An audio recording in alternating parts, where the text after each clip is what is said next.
Curso Venda 4.0. Nós vamos trabalhar nesse curso a remuneração da força de vendas. Seja muito bem-vindo ao curso Venda 4.0. Ressignificar a tática de remuneração. No contexto da nova economia, a área de vendas precisa provocar mudanças em seu modelo tático e operacional e melhorar significativamente a forma de remunerar. Aprenda como desconstruir e ressignificar a tática de remuneração da equipe de vendas. Por que ressignificar? Nós precisamos praticar as mudanças na organização em função da nova economia, em função de melhorar tudo com as novas tecnologias que surgiram. E isto reflete também na remuneração. Nós precisamos aprender a desconstruir e ressignificar o nosso sistema de remuneração. O nosso sistema de remuneração está obsoleto em função da indústria 4.0. Está obsoleto em função de que as pessoas atualmente querem trabalhar por propósito, querem desenvolver mais. Assim, o sistema de remuneração deve ser adaptado e deve ser mudado também. O plano de remuneração deve direcionar os esforços da equipe na consecução dos objetivos de vendas. O plano de remuneração é mais um dos elementos que venham acrescentar e fazer com que os objetivos de venda sejam alcançados. O plano de remuneração de vendas deve estar altamente compatibilizado com o da empresa.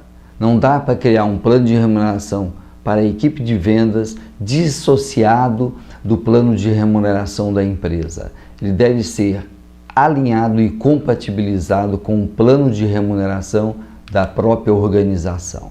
O plano de remuneração pode estar inadequado. São diversas as causas, os fatores. Este plano de remuneração pode estar obsoleto, estagnado. A sua elaboração pode ter sido mal feita. E principalmente agora, na indústria 4.0, isso vem à tona. Esse plano de remuneração pode cometer injustiça com os vendedores.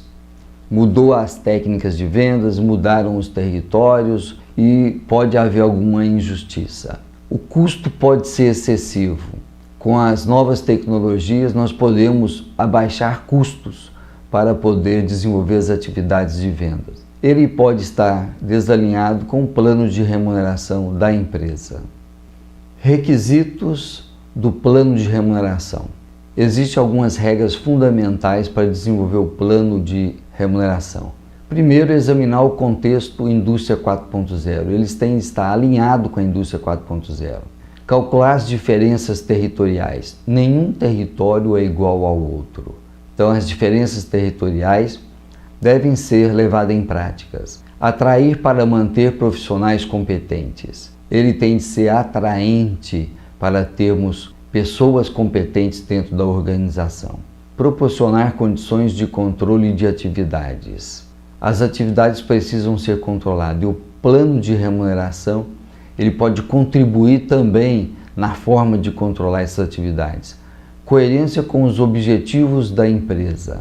Ele deve estar alinhado com os objetivos da organização, principalmente com o grande objetivo de vendas, de faturamento total da empresa. Sintonia com o propósito e o código de ética. O plano de remuneração deve ser ético, honesto, adequado. Ele não deve privilegiar apenas alguns. O plano de remuneração também tem como regra ser simples e fácil de entender. A elaboração do plano é complexa, porque exige muitas reflexões, mas o plano é simples, a redação é simples. Os 7 passos do plano de remuneração. Vamos ver os 7 passos e comentar cada um deles logo em seguida. Análise e diagnóstico do contexto de vendas. 2. Determinação dos desafios de vendas. 3. Identificação e decisão sobre os métodos de remuneração. 4. Elaboração do plano de remuneração. 5. Teste do plano de remuneração. 6. Implementação do plano de remuneração. 7. Monitoramento dos indicadores de remuneração. Vamos voltar ao passo 1, análise e diagnóstico do contexto interno de vendas. Nós vamos analisar os produtos e os serviços da organização, os cargos e o perfil da equipe de vendas, a competência necessária da equipe de vendas, processos de vendas aplicados e objetivos e metas da empresa. Pelo menos esses elementos devem ser analisados e diagnosticados para serem compreendidos na hora de elaborar um plano de remuneração. Ainda dentro do passo 1, temos o contexto externo de vendas e precisamos analisar a segmentação de clientes. Então nós temos aqui os clientes segmentados em nichos, até mesmo a persona do cliente, necessidades do cliente. Quais são as necessidades dos nossos clientes? A satisfação dos clientes. Estamos atendendo às necessidades e os clientes estão satisfeitos? Imagem da organização é outro elemento que precisa ser analisado. Potencial do mercado e o potencial de vendas. E territórios e rotas. Tudo isso deve ser analisado dentro do contexto externo da organização. Já no passo 2, nós precisamos determinar os desafios de vendas, definir os objetivos de vendas que influem na remuneração. São diversos objetivos, mas pelo menos nós temos de trabalhar os objetivos: vendas totais, vendas a clientes, venda de produtos, prestação de serviços além de vendas, obtenção de novos clientes, satisfação de clientes, redução de custos de vendas e outros desafios e outros objetivos que nós precisamos determinar.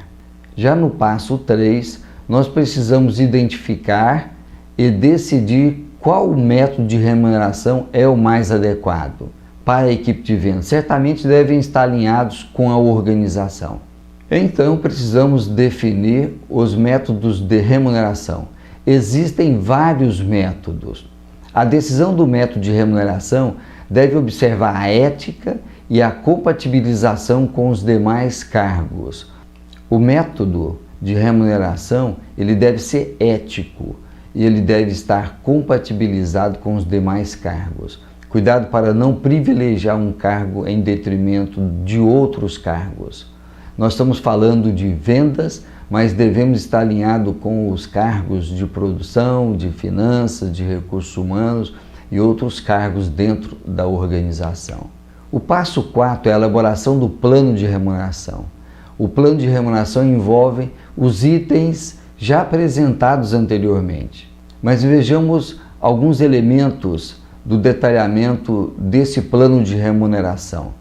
Diretrizes e regras sobre remuneração. Esse plano contém diretrizes e regras do tipo mudança de território, adiantamento, eu vou pagar adiantamento no mês para os nossos vendedores, despesas, garantia mínima de salário se não vender nada, vendas em conjunto, vendas com outros vendedores. Isso faz parte das diretrizes. Métodos adotados pela empresa. Qual é o método de remuneração adotado pela empresa que fará parte do plano de remuneração? E o cálculo mensal da remuneração, para não deixar dúvida para ninguém sobre o aspecto da remuneração que ele tem na organização. O passo 5, teste do plano de remuneração. Plano pronto, o plano deve ser testado por um período.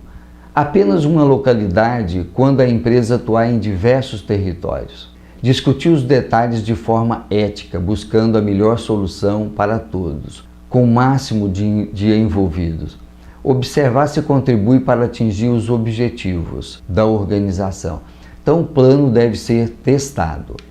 No passo 6, vem a implementação do plano da remuneração. Implementar o plano por toda a empresa. A implementação já iniciou no processo de elaboração do plano. A implantação aconteceu no teste, que é mais uma fase de implementação. O plano deve ser esclarecido a todos os envolvidos da equipe. Todas as dúvidas devem ser esclarecidas totalmente. o plano deve ser executado integralmente conforme definido. Passo 7. Monitoramento e ações corretivas. Avaliar os indicadores de vendas estabelecidos, avaliar a eficácia dos relatórios, avaliar a satisfação da equipe de vendas, avaliar a satisfação do cliente. Tudo isso é fundamental no monitoramento e ações corretivas do plano de remuneração. A remuneração inadequada, ela enfraquece os indicadores, os relatórios, a satisfação tanto dos vendedores quanto a satisfação dos clientes. Métodos de remuneração são diversos. Vamos ver alguns dos métodos de remuneração: salário fixo, prolabore, comissão, abono, pontos, ajuda de custo e salários indiretos, plano misto, PRL, participação nos lucros e resultados, e sociedade. Salário fixo ou prolabore. Compra o tempo do vendedor. Maior controle das atividades. Gera mais acomodação. Supervisão mais direta. Muitas atividades missionárias. O salário fixo ou prolabore tem seus prós e tem seus contras. Ele só não resolve o problema de remuneração da organização. Comissão. Possibilidade de maiores ganhos, maior motivação, liberdade de atuação do vendedor que ganha por comissão. O vendedor ele pode ficar mais agressivo para fechar a venda e deixar clientes insatisfeitos. O vendedor não apoia outras tarefas. Muitas vezes o vendedor precisa organizar estoque, precisa realizar outras tarefas, mas ele só quer vender em função da sua comissão. Taxas de comissão variadas. Nós temos taxa de comissão progressiva. Ele ganha 5% se ele vender até X, depois passa para 7% se ele vender mais do que isso, e se ele bater as metas ele ganha 10%. Então são taxas progressivas. E temos as taxas regressivas. Quando um cliente é muito difícil de ser conquistado pela primeira vez, mas depois esse cliente passa a comprar da empresa com mais frequência, então a primeira venda pode ser 20%, a segunda venda 10% e a terceira venda em diante pode ser apenas 5%, taxa regressiva. Tudo isso precisa ser analisado e compreendido para formatar um plano de remuneração adequado. Temos também o abono, desempenho acima da média. O vendedor bateu todas as metas, ele deve ganhar ou pode ganhar um abono. Pontos. O vendedor precisa desenvolver diversas atividades e para cada atividade desenvolvida ele ganha pontos e os pontos fazem parte da remuneração do vendedor. Ajuda de custo, que são despesas reembolsáveis, transportes, táxi, hospedagem e também os salários indiretos. Automóvel, cesta básica, plano de saúde, tudo isso faz parte do plano de remuneração. Temos também plano misto. O nome já diz misto, salário mais comissão, ou salário mais abono, ou comissão mais abono, sistema de pontos, ajuda de custos, salários indiretos e uma mistura de todos esses sistemas de remuneração. Métodos de remuneração em destaque. Atualmente nós temos alguns métodos em destaque que está ganhando força na indústria 4.0. Primeiro, a participação nos lucros e resultados. Exemplo, 25% distribuído entre todos os funcionários. Tem, claro, levar em consideração o peso, a performance deste funcionário e o alinhamento com a cultura e o propósito da organização. Cada área ganha uma fatia e distribui essa fatia em cascata para a equipe de cada área. O percentual deve ser relevante, por exemplo, 25%. Dos lucros da organização. Um outro método de remuneração é a sociedade. Quem produz resultados para a empresa tem que virar sócio. Tem muitos colaboradores que são excelentes, acabam saindo da empresa e virando concorrente da empresa. Transforme todos eles em sócios. Crie uma sociedade viva, um grupo de empresas não com funcionários, mas com sócios, que vista a camisa, que possa desenvolver o negócio para valer. Se nós fizermos isso, nós vamos dividir para crescer. vamos ganhar mais, vamos desenvolver mais. Tudo isso pode ser praticado se você fizer um bom acordo de acionistas. Mesmas regras para entrar e mesmas regras para sair. Tem como fazer um acordo de acionista. A sociedade não é um bicho-papão, não é um problema. Ela é uma solução para o momento que nós estamos vivendo da indústria 4.0. Agora, para finalizar, nós temos o plano de meritocracia. Participação nos lucros e resultados, PLR. Sociedade, prolabore o salário, abonos para o desempenho acima de resultados. Incluir outros elementos do plano misto. A técnica agora é desenvolver um sistema de meritocracia, um sistema mais complexo de fazer o pagamento, mas ele é mais justo, ele é mais honesto, ele é mais ético. Os métodos mais utilizados hoje no Brasil. Primeiro, o salário fixo mais comissão de vendas. Segundo, salário fixo. Terceiro, comissão. Quarto, fixo mais comissão mais prêmios. E agora está desenvolvendo a meritocracia. Veja o caso da Ambev, da XP, da Startse e de outras organizações que já implementaram o programa de meritocracia e estão tendo resultados melhores. Tendência, praticar a meritocracia. Tendência, dividir para crescer. Tendência, não tratar os funcionários como objeto. E para isso, esses funcionários que são bons deveriam virar sócios.